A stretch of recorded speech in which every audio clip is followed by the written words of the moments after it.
നോക്കൂ, ചെന്താമരയ്ക്ക് ഇപ്പോൾ വധശിക്ഷ തന്നെ വിധിച്ചു എന്നാണ് മനസ്സിലാക്കാൻ കഴിയുന്നത്.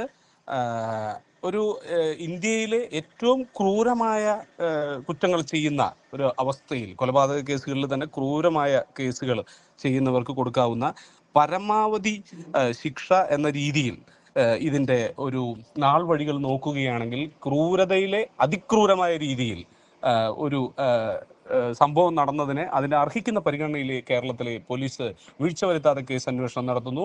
അതിന്റെ നടപടികൾ പൂർത്തിയാക്കുന്നു. പ്രോസിക്യൂഷൻ അത്രയും നല്ല രീതിയിൽ അതിന്റെ എവിഡൻസുകൾ കളക്ട് ചെയ്തുകൊണ്ട് അത് റെഡ്യൂസ് ചെയ്ത് ട്രയൽ വിചാരണ നടത്തിക്കൊണ്ട് അദ്ദേഹത്തെ ശിക്ഷിക്കുന്ന ഒരവസ്ഥയിലേക്കാണ് പോകുന്നത്.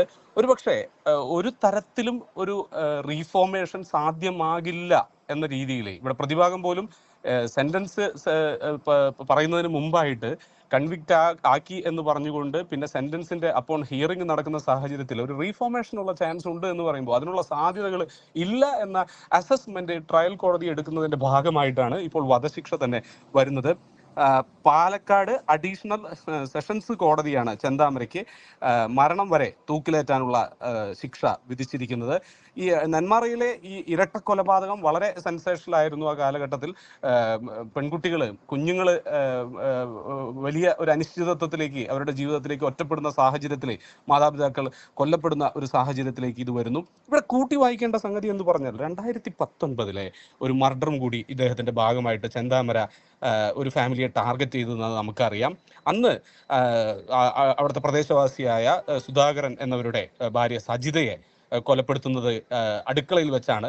ആ സംഭവത്തിന് ശേഷം ശിക്ഷിക്കപ്പെട്ട് അതിന്റെ പരോൾ സമയത്ത് അല്ലെങ്കിൽ ഇടക്കാല ജാമ്യ അളവിൽ ഒരുപക്ഷെ ഒരു ഗവൺമെന്റിന്റെ അസസ്മെന്റിന് തെറ്റുപറ്റിക്കൊണ്ട് ഇത്രയും ക്രൂരനായ ഒരു പ്രതിയെ പുറത്തേക്ക് ഇറക്കി വിടുന്നതിന്റെ ഭാഗമായിട്ടാണ് 2025 നമ്മൾ ഈ ഡബിൾ മർഡർ ഫേസ് ചെയ്യാൻ ഇടവന്നത്. ജയിലിൽ നിന്ന് ഔട്ടായ സമയത്താണ് ഈ ചെന്താമര ഷോക്കിംഗ്ലി ഈ കുടുംബത്തെ ടാർഗറ്റ് ചെയ്യുന്നത്. അങ്ങനെ നോക്കുമ്പോൾ ഒരു സജിതയുടെ വിവാഹിതനായ ഭർത്താവ് സുധാകരനെയും അവരുടെ അമ്മ ലക്ഷ്മിയെയും ഈ രണ്ടാമത്തെ അറ്റാക്കിൽ കൊലപ്പെടുത്തുന്ന സാഹചര്യം വരുമ്പോൾ നമുക്ക് അതിന്റെ ഒരു മോഡസ് ഓഫ് ഓപ്പറാൻഡി നോക്കുകയാണെങ്കിൽ ഒരു കുടുംബത്തെ തന്നെ ടാർഗറ്റ് ചെയ്തുകൊണ്ട് കേവലം മാനസിക പ്രശ്നമുള്ള പ്രതി മറ്റൊരു മനുഷ്യനെ, മറ്റ് സ്ട്രേഞ്ചർ ആയിട്ടുള്ള ഒരാളെ ആക്രമിച്ചു, ഇയാൾക്ക് അങ്ങനെ ഒരു ക്രിമിനൽ വാസന വന്നു എന്നതിനുപരിയായിട്ട് താൻ നിഗ്രഹിക്കാൻ ആഗ്രഹിച്ച സുജാതയുടെ അതേ കുടുംബത്തിനെ തിരഞ്ഞു പിടിച്ച് കൊലപ്പെടുത്തുന്ന ഒരു സാഹചര്യം. അതിനവിടെ ഒരുപാട് ബ്ലാക്ക് മാജിക്കിന്റെ പശ്ചാത്തലത്തിൽ, അന്ധവിശ്വാസങ്ങളുടെ പശ്ചാത്തലത്തിൽ, അല്ലെങ്കിൽ ഇര തേടി ഇറങ്ങുന്ന ഇരപിടിയനായ കടുവയുടെ, പുലിയുടെ പശ്ചാത്തലത്തിലൊക്കെ ചെന്താമരയ്ക്ക് കഥകൾ, നിറം പിടിപ്പിച്ച കഥകൾ നമ്മൾ കേൾക്കുകയുണ്ടായി. പക്ഷെ ഇവിടെ ഏറ്റവും കൂടുതൽ പ്രത്യക്ഷത്തിൽ പ്രോസിക്യൂഷൻ നിരത്തുന്ന ഒരു കാര്യം, ഒരു കേസിൽ, കൊലപാതക കേസിൽ ശിക്ഷിക്കപ്പെട്ട പ്രതി വീണ്ടും ജയിലിൽ നിന്നിറങ്ങി മറ്റൊരു കൊലപാതകത്തിൽ ഇൻവോൾവ് ചെയ്യുമ്പോൾ, അതിൽ കുറ്റക്കാരനാണെന്ന് തെളിയുമ്പോൾ, പിന്നെ ബഹുമാനപ്പെട്ട കോടതിയുടെ മുമ്പിൽ ഏതൊരു ഹ്യൂമാനിറ്റേറിയൻ ആംഗിളിൽ നോക്കിയാൽ പോലും അതിനെ റയറസ്റ്റ് ഓഫ് റയർ ആയി കണ്ടുകൊണ്ട് ഒരു കൊലപാതക കേസിൽ ശിക്ഷ അനുഭവിക്കുന്ന പ്രതി മറ്റൊരു കൊലപാതകം നടത്തുന്നു.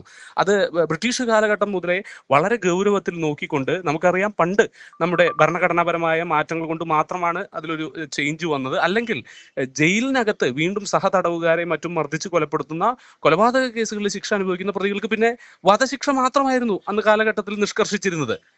ശേഷം അതിന്റെ ഭരണഘടനാപരമായ ചോദ്യങ്ങൾ ഉയർത്തിയതിനു ശേഷമാണ് ഡെത്ത് ഓർ ലൈഫ് ഇംപ്രിസൺമെന്റ് എന്ന വിവക്ഷയിലേക്ക് അത് വന്നത്.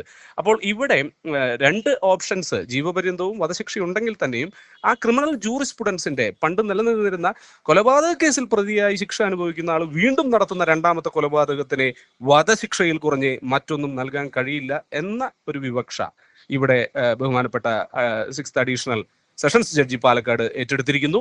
അത് സമൂഹത്തിനാകെയുള്ള ഒരു മെസ്സേജാണ്. അദ്ദേഹത്തെ തൂക്കിലേറ്റുമോ, അപ്പീൽ കാലയളവിൽ അത് സെന്റൻസ് സസ്പെൻഡ് ചെയ്യുമോ, മറ്റുള്ള കാര്യങ്ങൾ അതിനെ നിയമത്തിന്റെ വഴിക്ക് വിടുകയാണെങ്കിലും സമൂഹത്തിന്റെ മനസാക്ഷിക്ക് മുമ്പിൽ ഇന്നേ ദിവസം ചെന്താമര തൂക്കിലേറിക്കഴിഞ്ഞു. അത് സമൂഹത്തിനുള്ള മെസ്സേജാണ്. ഇത്തരം നരാധമന്മാരായ കുറ്റവാളികൾക്കുള്ള സമൂഹത്തിന്റെ താക്കീതാണ്. അതുപോലെ തന്നെ അഡ്വക്കേറ്റ് റെബിൻ വിൻസൻ, നിലവിൽ പ്രോസിക്യൂഷനെ സംബന്ധിച്ച് വളരെ ശക്തമായ രീതിയിലുള്ള വാദങ്ങൾ നിരത്തുകയും അതുപോലെ അന്വേഷണ സംഘത്തെ സംബന്ധിച്ച് കൃത്യമായ സാക്ഷി നേരിട്ട് കൊലപാതകത്തിൽ ഉണ്ടായ തെളിവുകളൊക്കെ ശേഖരിച്ച് ശാസ്ത്രീയമായിട്ടും അല്ലാതെയും ഒക്കെയുള്ള ഫോറൻസിക് തെളിവുകളുമൊക്കെ കൃത്യമായി സംഘടിപ്പിച്ച് അത് കോടതിയിൽ നിരത്തി സ്ഥാപിച്ച് വിജയിക്കാൻ പ്രോസിക്യൂഷനും അതുപോലെ തന്നെ അന്വേഷണ സംഘത്തിനും സാധിച്ചല്ലോ. ആ ഒരു കഴിവ് കൂടി അവരുടെ ആ നിർണായകമായ നീക്കം കൂടി എടുത്തു പറയേണ്ടതല്ലേ?